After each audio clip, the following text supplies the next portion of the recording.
I'm going to start with 55, and then I will go to 15.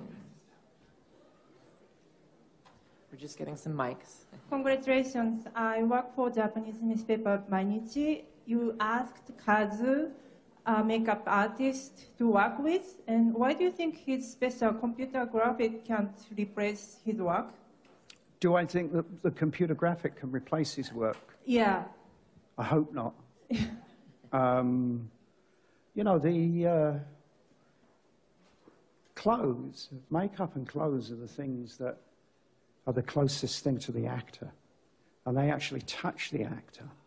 And they are the first people that you meet in the morning.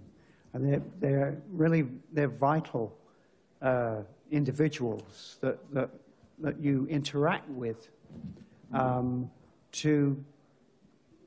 I've done motion capture, and you're in a grey void with no costume, and they then CG it on you later.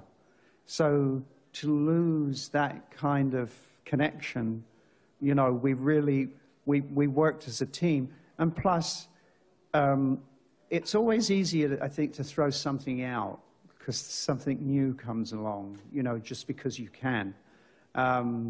He's a consummate artist, and it was really once I had stepped off the ledge, as it were, with Joe Wright, I said to Joe, it's contingent on getting Kazuhiro, because for me, he was really the only person on the planet that could have pulled it off.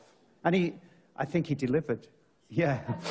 Yeah. We're going to 15, and then we'll come down to 214. Hello, Gary, in the back, right here. Hello. How are you doing? Hey, it's been almost a year since we were in Vegas, and yeah. You said that if they would offer the Oscar, you wouldn't say no. So what it really means to finally get it? I didn't say no. But what it means for you, an Oscar, to win an Oscar? I think for this role, it's got a sort of special. It feels like it has a special significance.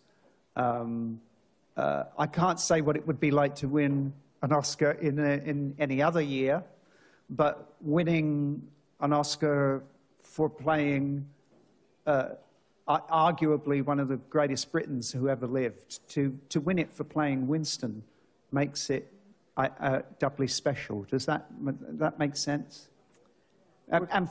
And this film and this company of actors and Joe working again with Sarah Greenwood and Jackie Duran and those actors on the set, it was a very it's been an unforgettable experience and a highlight of my career.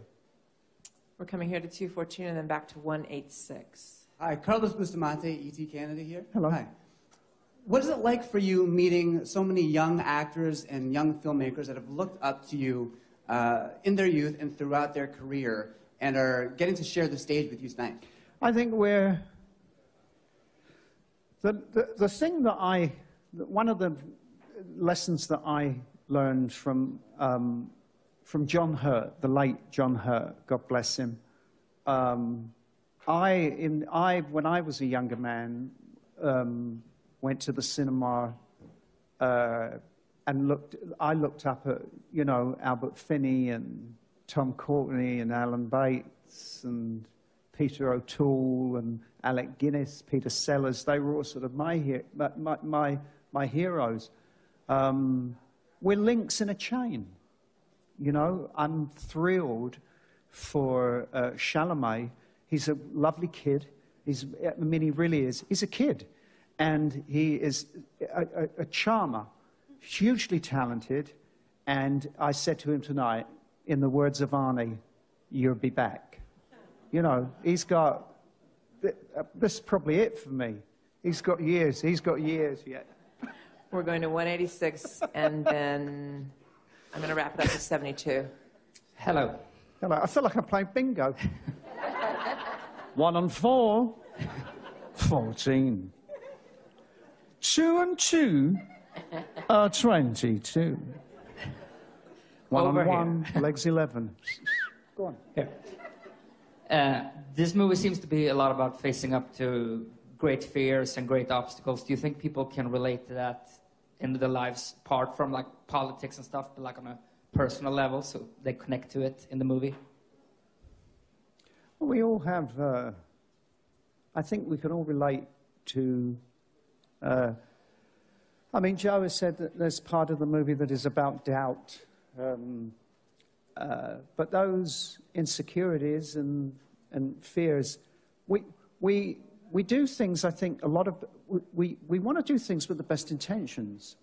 I would like to give people the benefit of the doubt and say that they are motivated by a good heart, and that, you know, they have the best intentions. You know, but when you're in a position like I think Winston is where he was in 1940, we see in the movie that he sends 4,000 men to their death to save 300,000. And when you're in that big chair making those decisions, though in war, those are the types of things, those are the types of decisions that you have to make. And then, of course, I don't know how you then sleep soundly in your bed on the evening of the day when you sent 4,000 innocent men to their death.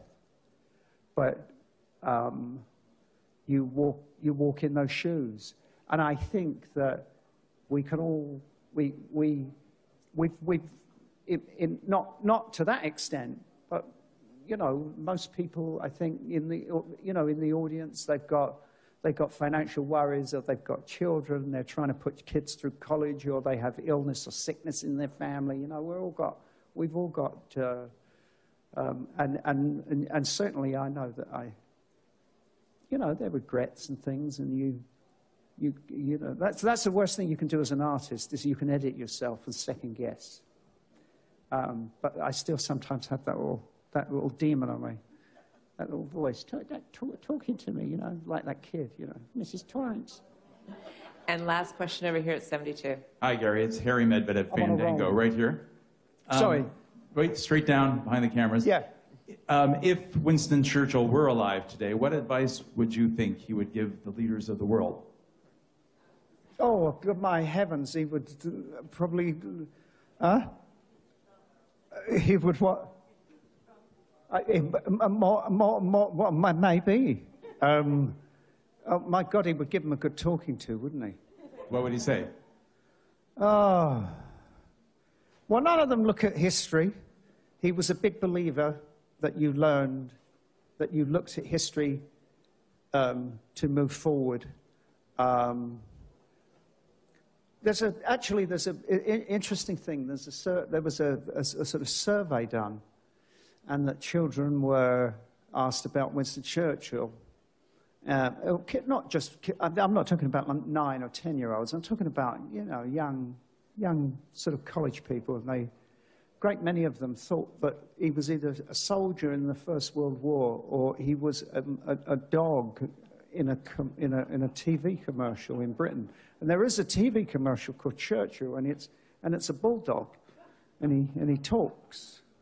It's an insurance company called Churchill, and we don't teach history anymore, do we? They don't know anything about it. Thank you for making it come alive. Thank you. Yeah. Thank you, and congratulations. All righty.